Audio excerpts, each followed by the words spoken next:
and gasoline and push them down villagers' throat. Ampun bang.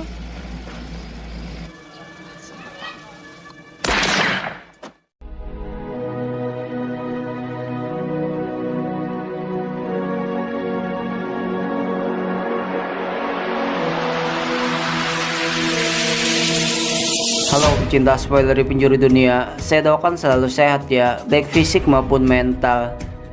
Sepanjang tahun 1975 sampai tahun 1979, Republik Kamboja mendapatkan dukungan Amerika untuk memerangi rezim Khmer Merah yang telah berkuasa. Mereka disebut-sebut sebagai Nazi kedua karena melakukan genosida dan kerja paksa yang menewaskan setidaknya 2 juta penduduk Kamboja. Cerita tersebut terekam dalam film berjudul The Killing Field yang diproduksi pada tahun 1984.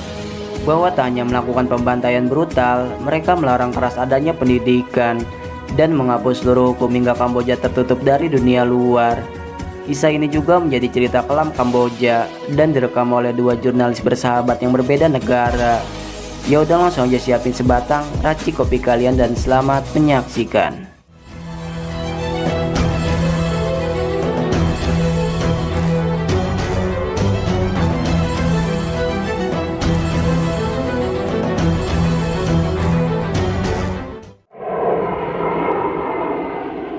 Berlatar di Kamboja tahun 1973, kisah bermula pada seorang pria bernama Sydney. Dia merupakan koresponden atau wartawan asing dari The New York Times, datang untuk meliput peperangan antara pasukan Kamboja dengan gerilyawan Khmer Merah. Setelah mengalami penerbangan yang ditunda, tujuan pertamanya pun mendatangi kos-kosan milik teman yang bernama Rokov. Ia sendiri adalah seorang fotografer yang bertugas merekam dan mengambil gambar menyangkut situasi yang terjadi. Kemudian setelah itu, mereka pergi ke sebuah kafe untuk menemui seorang kenalannya. Di mana saat mereka masih menunggu, tiba-tiba saja ledakan tersebut membuat penduduk panik dan berlomba untuk menyelamatkan dirinya. Di mana Rokov justru bertindak sebaliknya. Ia memotret banyak foto korban yang tewas mengenaskan. Karena waktu inilah yang tepat untuk memperoleh gambar sebanyak mungkin. Saat itulah Sydney berhasil bertemu dengan kenalannya, seorang pria bernama Dit Pran yang bekerja sebagai penerjemah sekaligus jurnalis asal Kamboja. Pran pun berkata bahwa Amerika diduga menjatuhkan banyak bom di kota-kota kecil, hingga mereka langsung berangkat untuk mengeceknya. Setibanya di landasan untuk menuju ke kota Neak Luong, Sydney bertemu dengan Reeves yang merupakan pasukan angkatan udara. Ia pun melarang pergi karena situasi di sana sangat kacau, hingga mau tak mau penerbangan harus digagalkan. Karena menemukan sebuah hal yang janggal, ia melempar beberapa pertanyaan tentang alasan penerbangan yang ditunda. Bahkan ia juga menemukan beberapa buah ambulans yang dekat dengan lokasi ledakan, seakan penyerangan ini memanglah direncanakan oleh Amerika. Namun dari semua fakta yang ia lempar, Reeves memilih untuk menutup mulutnya. Thank you for your cooperation, Major Reeves. Berselang dari itu, ia pergi ke kedutaan Amerika untuk menemui satu rekan yang bernama Bob. Dari situlah ia diberitahu bahwa ledakan bom terjadi karena kerusakan sistem yang tidak disengaja, hingga menyebabkan Boeing 52 menjatuhkan muatannya ke kota Neak Luong. I hear it's in the hundreds. And don't quote me on. Keesokan harinya, Sydney masih berupaya untuk pergi dalam meliput langsung kejadian. Dan berkat Pran yang memang warga asli Kamboja, mereka berhasil menumpang pada kapal tentara yang ingin menuju ke sana. Singkat waktu saat tiba, keadaan lebih kacau dari yang pernah ia bayangkan. Karena bukan hanya kehilangan harta maupun tempat tinggal, banyak korban yang kehilangan sanak keluarga lantaran evakuasi belum berjalan lancar. Mereka pun terus mewawancari warga dan bertanya seputar korban yang tewas. Di mana tiba-tiba sekelompok tentara Kamboja menangkap 2 tahanan Khmer Merah, rezim paling keji yang telah membunuh penduduk desa dengan cara yang brutal. Oleh sebab itu, mereka pun langsung melakukan proses eksekusi dengan cara menembaknya. Namun ia tak sempat mengambil gambar karena para tentara tidak mengizinkan. Pada akhirnya, Sydney berakhir ditahan oleh tentara Kamboja akibat perbuatan yang melanggar. Hingga setelah cukup lama menunggu, helikopter datang membawa seluruh pekerja pers dan semakin meyakini bahwa berita tentang ini sengaja untuk disembunyikan.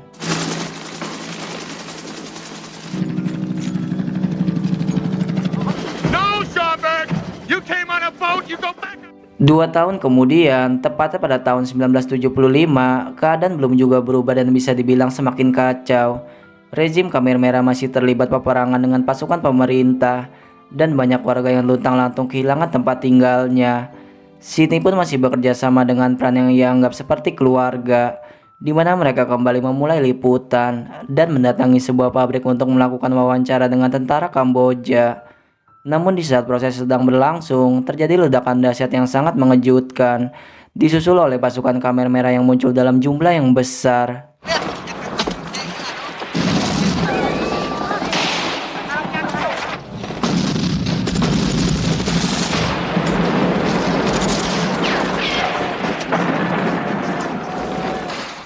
Selepas penyerangan itu, Duta Besar Kamboja mengungkap bahwa situasi di lapangan semakin memburuk, di mana Khmer Merah mulai menguasai ibu kota Phnom Penh dan mempersulit blokade mereka hingga pengungsi ditaksir mencapai 2 juta penduduk. Keadaan tersebut membuat negara sukses terpecah belah, hingga Sydney mengambil langkah cepat dengan mengajukan perlindungan bagi Pran dan keluarganya di kedutaan Amerika.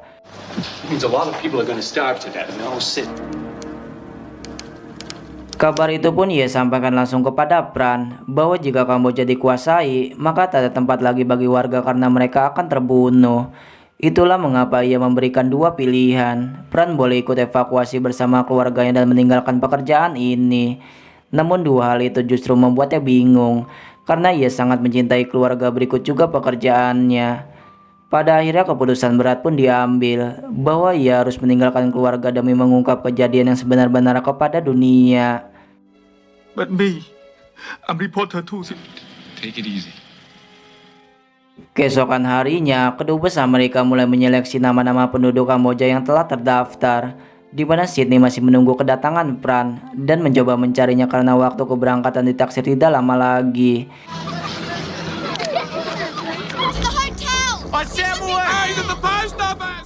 Setelah perjalanannya terhambat karena banyaknya kerusuhan, Pran pun datang membawa keluarga dan langsung meminta izin masuk. Namun tiba-tiba petugas berkata bahwa namanya telah berada dalam daftar, hingga dengan panik ia mencari keberadaan Sydney. Beruntung ia belum terlambat untuk berangkat ke landasan, dan dengan berat hati berusaha melepas kepergian keluarganya.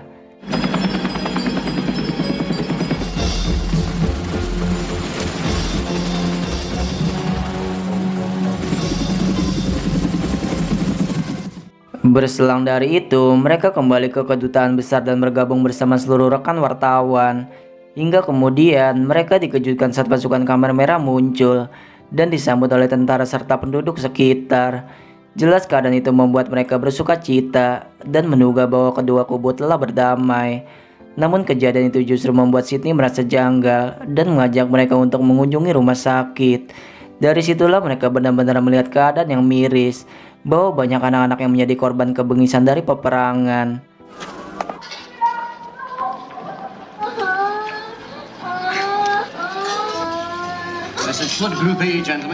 Mengetahui hal tersebut, mereka bergegas pergi untuk memberitahukan apa yang telah mereka lihat. Namun tiba-tiba, suatu hal yang mereka hindari setengah mati, justru mereka temukan di depan mata.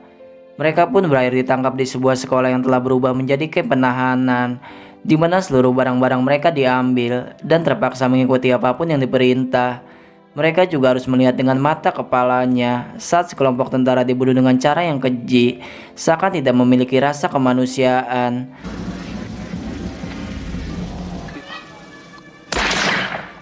Maka demi keselamatan seluruh temannya, Pran terus memohon agar mereka segera dibebaskan, di mana penawaran terus dilakukan sampai ia berhasil menebusnya dengan lusinan Coca-Cola.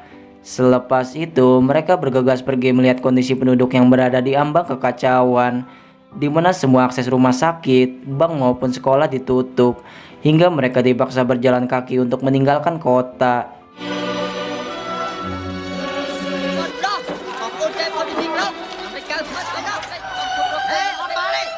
Di tengah situasi tersebut, sejumlah warga yang bekerja di pabrik maupun teknisi berhasil berlindung di kedutaan besar Amerika, di mana mereka juga berakhir terisolasi dan hanya bisa menunggu sampai pasukan bantuan datang. Sementara ribuan lainnya yang kurang beruntung, mereka harus dipindahkan ke desa yang berisi tiap kamp penahanan. Namun tak aman begitu saja, seluruh yang berada di kedutaan mendapat pengumuman bahwa penduduk Kamboja harus siap meninggalkan tempat karena semua paspor akan diperiksa. Atau dengan kata lain, Amerika dipastikan ditarik mundur hingga penduduknya akan dipulangkan. The Cambodians have to leave the embassy. Keadaan itu membuat Sydney tak bisa menerimanya, lantaran Pran harus selamat sampai evakuasi dilakukan. Maka dari itu John yang memiliki satu paspor kadaluarsa cepat mencari cara dengan mengubah nama panjangnya menjadi Brewer sebagai nama baru Pran. Ide tersebut membuat Pran menggagalkan niatnya untuk pergi dan mencoba mendiskusikan kembali perihal penyamarannya. Namun lagi-lagi hambatan kembali terjadi karena ia tak memiliki foto lantaran seluruh paspor dan identitasnya telah disita. Mau tak mau mereka pun harus mencari kamera baru berikut juga filmnya, di mana berkat kesungguhan dan kerjasama, Rokop berhasil mendapatkan kamera dan mulai melakukan proses pemotretan. Oh, fuck, it's fogging. Goddamn. It's perfect. Singkat waktu, hari di mana penyerahan seluruh paspor pun dimulai. Pran membawa identitas baru dengan nama Brewer dan percaya bahwa ia pasti akan lolos dari seleksi. Bersamaan dengan itu, mereka mendapat pengumuman bahwa truk telah disiapkan untuk evakuasi yang akan dilakukan dalam 24 jam ke depan. Kabar gembira itu pun mendapatkan sambutan yang meriah karena kini keamanan mereka telah dijamin dan akan dipulangkan ke negara masing-masing. Sayangnya kegembiraan itu cepat berubah saat petugas mengembalikan paspor kepada John dan menegaskan bahwa identitas palsu Pran tidak berhasil. Kabar itu pun seperti sambaran petir bagi mereka karena ia tak lagi bergabung di sana setelah mengorbankan keluarga dan pekerjaannya. Maka saat hari keberangkatan, Pran berpamitan pada rekannya dengan perasaan yang hancur. Saat itulah Morgan menyalahkan Sydney karena tidak membiarkan Pran ikut dengan keluarganya. Namun ia seakan berlapang dada menerima karena seluruh keputusannya adalah atas kehendaknya sendiri. Sebelum mereka berpisah, Pran menitipkan pesan terakhirnya bahwa Sydney harus menjaga istri dan anaknya dengan baik. Selepas kemunduran Amerika di Kamboja, Pran ditetapkan menghilang di kota Phnom Penh pada tahun 1975. Sydney pun tak berhenti melakukan upaya pencarian, baik dari media koran maupun radio, sampai mendapat kabar tentang keberadaannya. Selama itu pula ia selalu memegang janjinya dengan menjaga istri dan anaknya seperti keluarga sendiri. Namun saat itu sang istri sudah pasrah menyangkut keselamatan Pran dan meyakini jika ia sudah tiada. Masih mencoba percaya bahwa Pran hidup entah di mana, pemberitaan mengungkap bahwa dalam kurun waktu 5 tahun, Vietnam telah menduduki camp militer sepanjang perbatasan Kamboja. Dan sesuai dengan apa yang diungkap sang presiden, bahwa pasukan Amerika telah siap memasuki Kamboja dan membawa secercah harapan baru baginya. Sementara itu, kekejaman rejim Khmer Merah masih terus berlanjut. Mereka mengisolasi penduduk Kamboja dari pengaruh asing dan mempekerjakan mereka secara paksa di pedesaan terpencil. Begitupun Pran yang masih berjuang mempertahankan hidupnya bersama ratusan orang, di mana setiap harinya mereka bekerja tak mengenal waktu dan mendapat jatah makan sekali dengan makanan yang jauh dari kata layak. Bukan hanya itu, Khmer Merah menggambarkan rejim dengan slogan tahun nol dan mencuci otak mereka dengan ajaran yang menyimpang, di mana akibatnya banyak anak-anak yang mudah terpedaya dan dijadikan layaknya iblis yang tak memiliki belas kasihan. Bahkan angka tewas tahanan pun semakin bertambah karena meski mereka menderita kelaparan kronis, mereka dilarang keras untuk memakan hasil panen apapun yang telah ditanam. Hingga di suatu hari, rezim kejam itu menggolongkan para tahanan menjadi beberapa kategori. Di antaranya kaum terpelajar seperti dokter, mahasiswa, profesor, dan segenap orang yang mengerti bahasa asing dipanggil ke depan dan dijanjikan sebuah kebebasan. Namun saat itu, Pran memilih menyembunyikan identitasnya dan mengaku sebagai seorang petani biasa, di mana langkahnya itu justru membuat posisinya aman, karena mereka melenyapkan siapapun orang yang berpendidikan tinggi tanpa terkecuali. Pembantaian itu dilakukan karena mereka hanya menginginkan para petani, dan percaya pada ideologi yakni membuat Kamboja menjadi negara yang agraris. Waktu demi waktu terus berlanjut. Setiap harinya Pran melakukan seluruh tugas yang telah diperintahkan, di mana pada hari itu secara diam-diam ia nekat pergi ke kandang sapi ketika para penjaga sedang tertidur. Namun sayangnya sebelum rencana mengambil susu terlaksana, pasukan mengetahui pergerakannya hingga ia pun berakhir disiksa.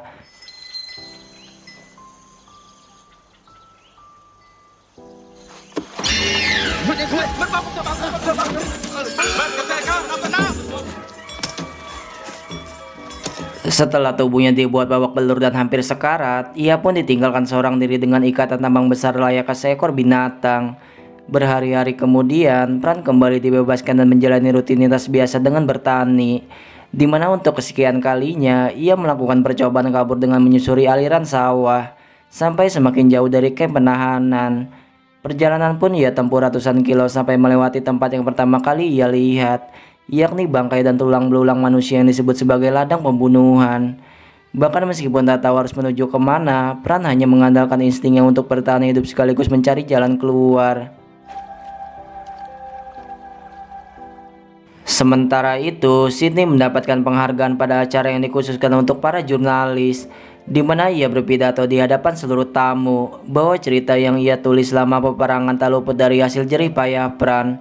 Ia juga mengucapkan rasa terima kasih karena tanpa adanya Pran ia tak bisa menceritakan kebenaran pada masyarakat. Namun setelah penghargaan itu ia terima, Rokop menemuinya dan mengatakan hal paling menyakitkan, bahwa ia menikmati seluruh penghargaan ini seakan kacang lupa kulitnya. Padahal jika ingin menukar posisi atau menyusul keberadaan Pran, ia rela jika memang hal itu bisa menebus kesalahannya. And I can't believe I'm hearing this from you. Di sisi lain, perjalanan yang Pran tempuh ternyata tidak berakhir baik. Ia yang memang kekurangan makan dan juga kehausan, berujung terkapar pingsan sampai anggota Khmer Merah menemukannya. Setelah diselamatkan oleh mereka, Pran diperkenankan untuk tinggal dan dipekerjakan untuk mengasuh putra dari salah satu anggota yang bernama Ling. Ia pun masih menyembunyikan identitas asli dan mengaku sebagai seorang sopir taksi, di mana ia merasa diperlakukan berbeda dan jauh lebih baik daripada saat di kamp penahanan.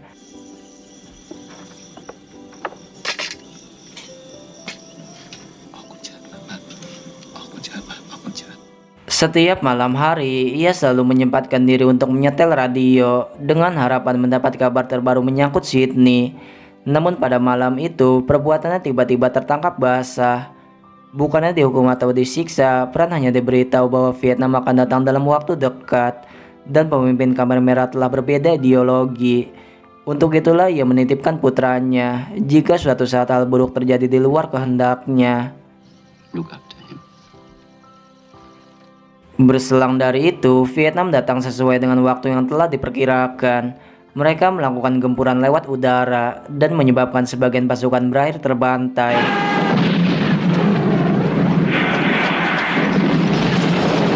Setelah pertempuran berakhir, Khmer Merah melanjutkan pembunuhan terhadap para tahanan yang tersisa.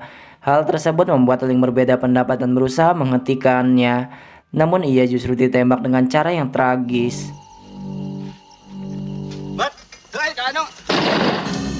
Melihat hal tersebut, Pran menyembunyikan anak dan berkomplot dengan beberapa orang tahanan untuk melarikan diri.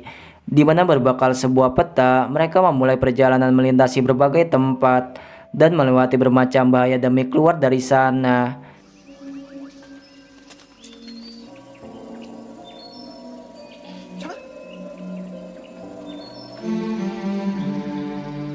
Saat semakin jauh melintasi hutan, mereka berpencar dan percaya pada jalan yang mereka yakini masing-masing. Dari situlah posisi Pran hampir terdeteksi, namun ia cepat bergerak mencari tempat persembunyian. Mereka pun kembali melanjutkan perjalanan dengan mengais sisa tenaga yang mereka punya, di mana rintangan lagi-lagi harus mereka hadapi saat temannya menginjak ranjau dan tewas seketika. Setelah gagal melindungi anak yang telah Ling titipkan, ia berjuang seorang diri melewati sulitnya medan pegunungan, di mana setelah jauh melangkah, tempat yang dituju pun akhirnya berada di depan mata.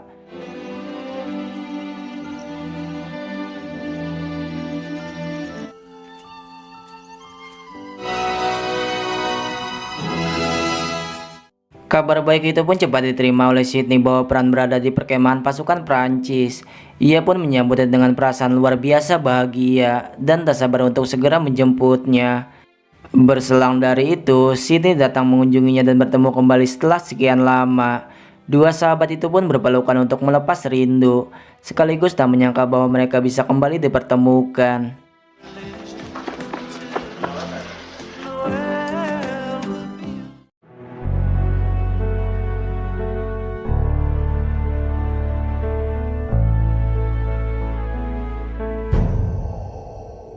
Setelah selamat pasca penangkapan, Pran kembali bersama Sydney ke Amerika dan bertemu lagi dengan keluarganya. Ia pun melanjutkan pekerjaan sebagai fotografer The New York Times. Begitupun Sydney yang kembali menjadi seorang koresponden. Dalam film ini bukan hanya menggambarkan tentang perjuangan dan bertahan hidup, tapi juga dua orang berbeda suku bangsa yang bisa bersahabat baik dan berusaha mengungkap kisah kelam selama di Kamboja. Saya akhiri pembahasan kali ini dan sampai berjumpa lagi.